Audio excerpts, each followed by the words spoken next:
Okay, so our last video that we put up, we got to almost like 100 views and took it down, unfortunately. Let's go ahead and show them that video. Let's watch that video together one more time.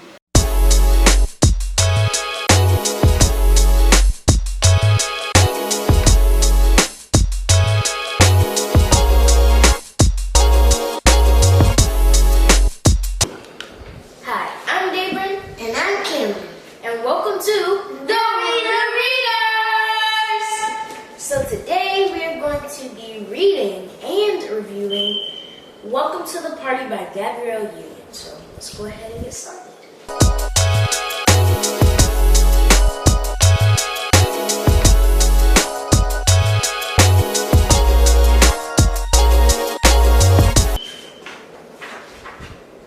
I love you to infinity, and a smile big and hearty. We're glad you can make it. Welcome to the party. There's some more. Go to the English. Oh. Dear Big Brothers, I'm coming to the party. January 2021. Can't wait to meet y'all. Is this for real? What is it? Flip the card over. Wait, this is you? What? What? Who is that?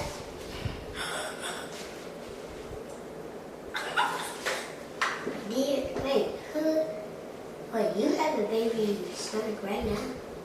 Right now? Right now? Wow.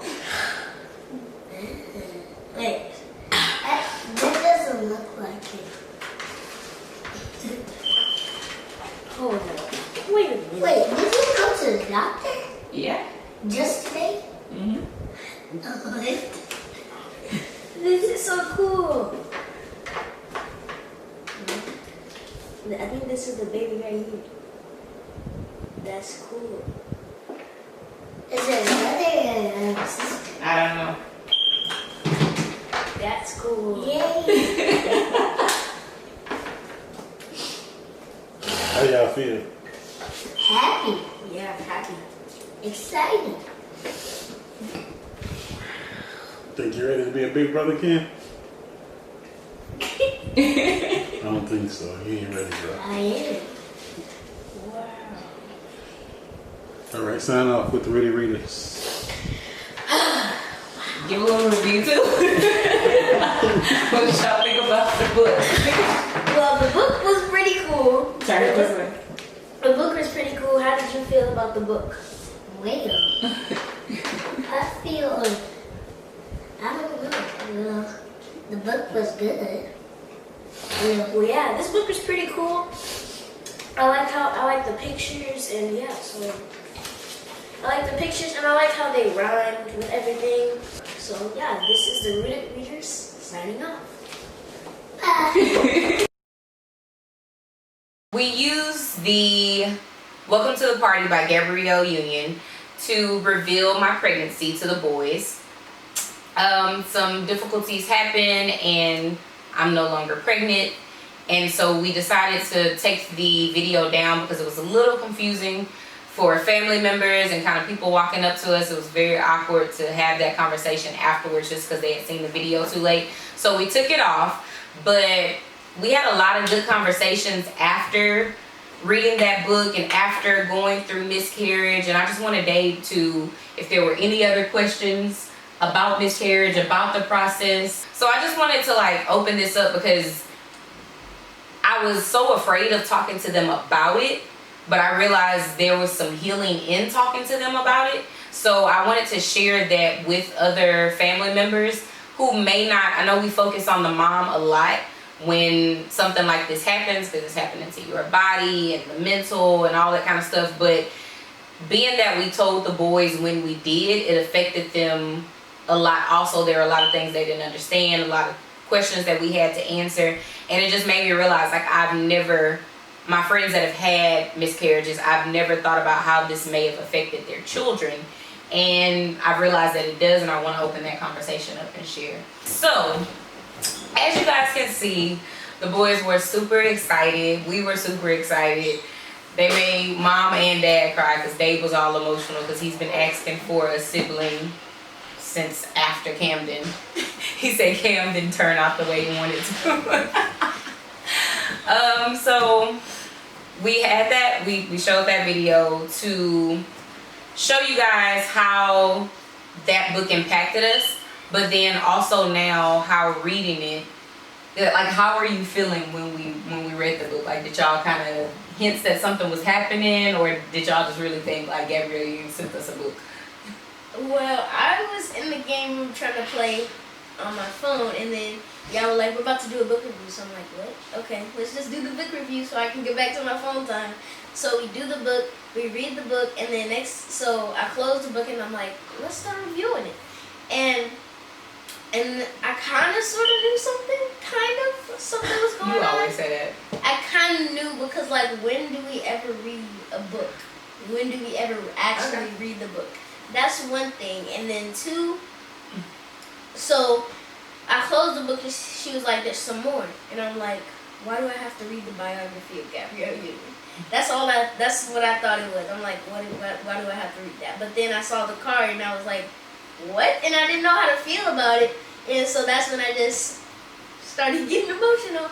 And it was kind of So I told them that week, I had to tell them early because Dave is like, I don't know, we're like intuned or something. So he knows all my facial expressions. He knows when I'm not feeling good. And I was very nauseous. I was not feeling well at all. Moms know like what pregnancy does to you. Beautiful end result, but it's taxing sometimes. So I had to tell them earlier just because I was having all these symptoms. It was even like on your birthday, like normally for his birthday, I go in his bedroom. On a normal day, I go in his bedroom and jump on the bed and like sing and do crazy stuff. And so on his birthday, he stayed in his room for a long time, and I noticed, but I was still sick. And so later he was like, yeah, I was waiting on you to come jump on my bed and like sing to me. And I felt so bad because I was like, I felt so sick and all this kind of stuff. So I was like, we got to tell them early. I know the rule is like 12 weeks or whatever, but we had to tell them early because I just felt so bad and I didn't want them worried about me because he was worried. And his little brain with just all the different things that he's seen and read, like his brain goes when he gets worried to like the worst case scenarios. So we revealed it to him that way, thought it was super cute.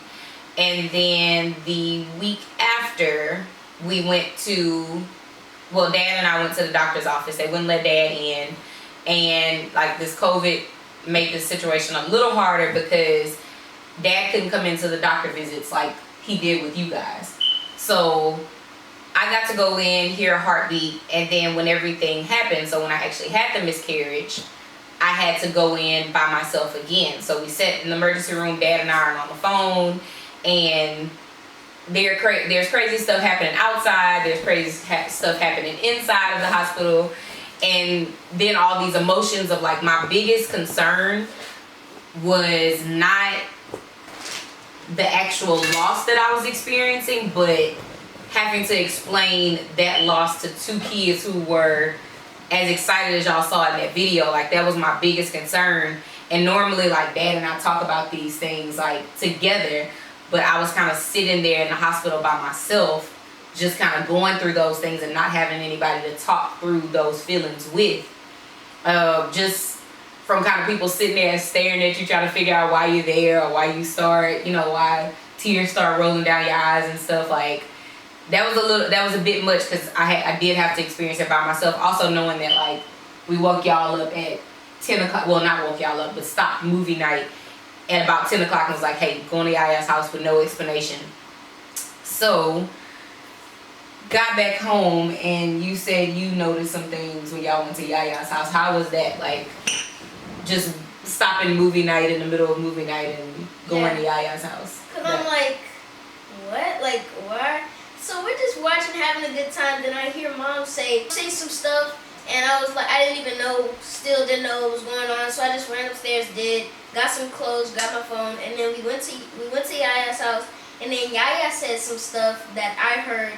And that kind of gave me a little hint that something was wrong.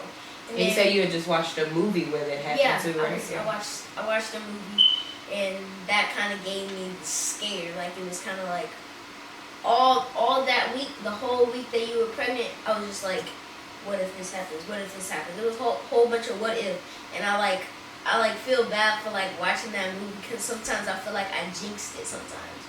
But I know like everything happens for a reason. There's no such thing as like jinxing it, but I kind of noticed how like not sad, but like how different y'all were acting.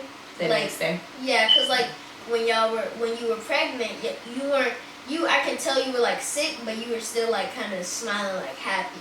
But when you were about to tell us, I could feel like how you were walking around, like moping around the house, kind of. Mm-hmm. And so I was like, what is going on? Like, tell us what's going on. Like, we're sitting at the table, even I see her, like, Mom, what is going on? And that's when she told us, and I remember all I did was I just put my head inside of my t-shirt and I just started crying.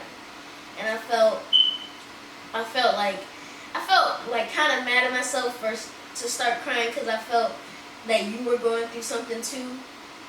But I mean, the whole family was going through something. This was a new family member, so it wasn't just my baby. Like it was the family's baby. So in that moment, I told you like don't feel bad for crying. Like, of course, it hurts as a mom to see that something that happened to me is affecting you, and that was the hardest part. I remember looking at you start to cry, and I walked out to cry because I was just like, okay, like we're not gonna be able to have a good conversation if I'm crying.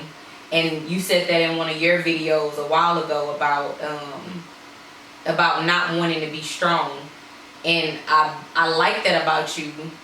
I like that you question that because I was always told to be strong, and I never questioned anybody telling me to be strong. It was just like, okay, that's what they said, but you don't have to be strong. Like those emotions are completely normal, and it's okay to express those emotions. Like I needed to see you express that emotion so that I could know it's okay. Because from leaving the hospital, even on the way to the hospital, it was like I don't know if you remember, I had like the big hair going. It was like this hair is gonna hide the fact that I'm crying. Like on the way to the hospital, like I'm crying, and y'all didn't even know because my hair is like so big. And that was my goal, was to like, okay, you don't need to let them see you cry, but I'm learning from you that that's perfectly fine. That you need to see me cry to know that that's okay to do. So I know I know what reason I cried for, but I don't know like what reason that you like what were you feeling when you were crying? Like there was some guilt, and looking at y'all, there was some guilt in telling y'all before 12 weeks, because 12 weeks is like you're out of the danger zone. But I didn't fully, honestly, like I was ignorant to all those things. Like I didn't think anything like this would happen or could happen to me because I had 2 healthy babies. And so when I saw you crying, there was some guilt of like, dang, I shouldn't have told them this early. Or they wouldn't have to go through this if I didn't tell them as early as I told them. So there was a lot of guilt from that. And then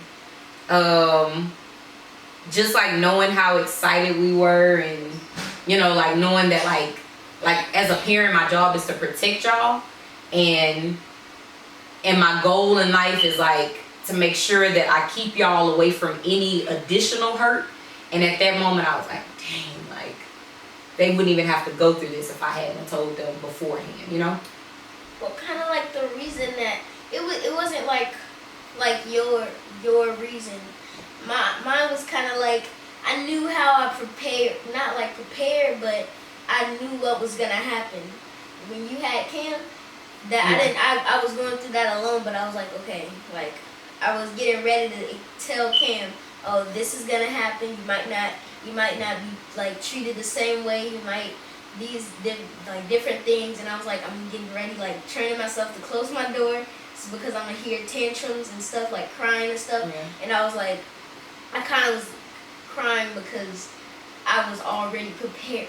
Yeah, I think that's before that that's like my moments that I had by myself. That's where that came from. Like, not so much. Once I went to the doctor and the doctor told me like, it's not your fault. There's absolutely nothing you could have done. once all of that happened, I felt better about the situation, and I convinced myself that like I remember my mom going through certain things and just knowing how sad she was and how it affected me, because I could not help my mom at all, but when she was going through certain things. So I knew that I didn't want to be sad, right? And I wanted it to be genuine. Like I wanted to heal in a way where it wasn't like I was just putting on a show for y'all, because I feel like you especially can see through that. So when everything happened, and after the doctor told me like, hey, there's nothing you can do, whatever, like there was something genetic that possibly happened. And it's funny because I didn't fully understand that until I had to talk to y'all. It was like cancer cap went on, and I was just telling Dad that the other day, I had no idea what I was gonna say to y'all until I saw y'all's faces. Yeah, and having that conversation with y'all made me, like, it was like I was counseling myself at the same time as I was like giving y'all a little counseling session. So overall, like, what did you think about the book? What did I think about the book? I think it was like cool that they used the metaphor as like welcoming the baby into the world, as like inviting them to a party, and like them being the guests, because that's basically what they are. Like I remember watching Boss Baby with Cam, and it's like the baby is really the boss sometimes, because like they're making the parents walk around the house like every single day, not getting enough sleep.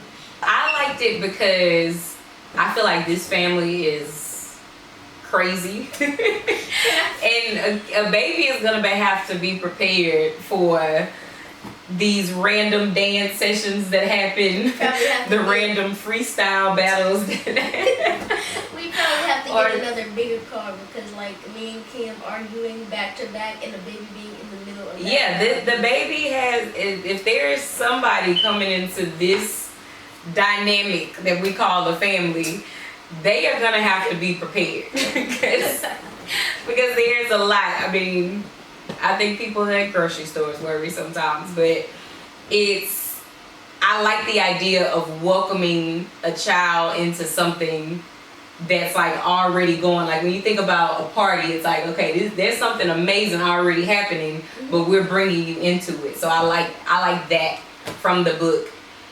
We just wanted to make sure that we had this conversation. A lot of people, there were about 100 people that ended up watching the video before I took the video down. And we wanted to first show that like, I'm okay, I'm healthy. We are in the process of trying again, and we are praying that, you know, if it does happen again, that that we actually have a baby this time to welcome to the party. You never know, we might have another Rooted Reader on. And, you know, eventually the goal is to bring another Rooted Reader on. But in the meantime, we're just grateful that we had not one but two Gabrielle Union books to kind of guide us through this process. And we wanted to, since we showed the reveal and took it down, we wanted to also show the opposite side, because there were so many people who were happy for us and happy to see the video. And we wanted to show the other side of what happens when there isn't someone to welcome to the party, and how we talk through that, and how we're kind of healing. This is month 1, actually just made a month since the situation happened. So it took us a minute to kind of have the conversation, and we just wanted to show the perception of what kids go through and what moms go through when you're excited about welcoming somebody to the party, but it just doesn't happen the way that we all expected it to. Because when you told me, I felt like I was gonna be sad for like a while, but when we talked, it made me feel better, and I knew like, okay, it might, like, I feel better just talking with Cam and you and me. And I don't have anything else to say. Yeah. And it just made me wonder, like, are people having conversations with the kids? Because I feel like anytime I've had to explain what happened to someone, they're really concerned about me. And that's normal. because, you know, ultimately I'm the person experiencing the physical, emotional, all the things that come along with it. But at the same time, we had two little people, and dad who were prepared to be siblings. And I mean, we were preparing our house, and there were all these changes that were being made, and then for all of that to just kind of come to a halt is life changing for the whole house. There were a lot of emotions that we hadn't seen before. There were conversations that had to be had because I didn't fully understand miscarriage to explain it to them to begin with. So I had to figure out what those words and terms were to explain to them, and it's important for them to understand it so that they can understand how to process it and, you know, and ultimately get through that situation.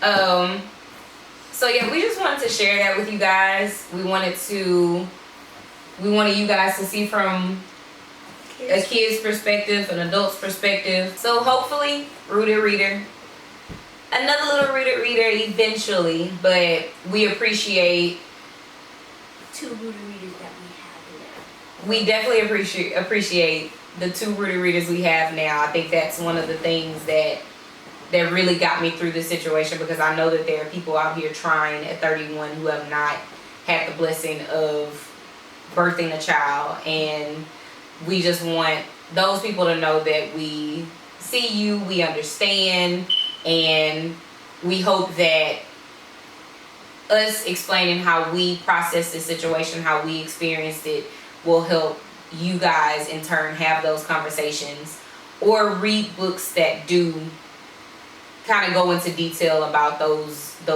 different types of feelings, and just knowing that you don't have to have a universal feeling on miscarriage. We figured out how to make this a situation that brought us closer, that made us have deeper conversations, and while it is a sad situation, we figured out a way to make it more about how can we as a family progress and push through and heal, versus a competition of who can be the saddest in the house. Like we wanted to make sure that the joy was restored, and what keeps us going was what our natural routines were back in order, so that we could, you know, be happy enough to welcome someone else to the party in the future.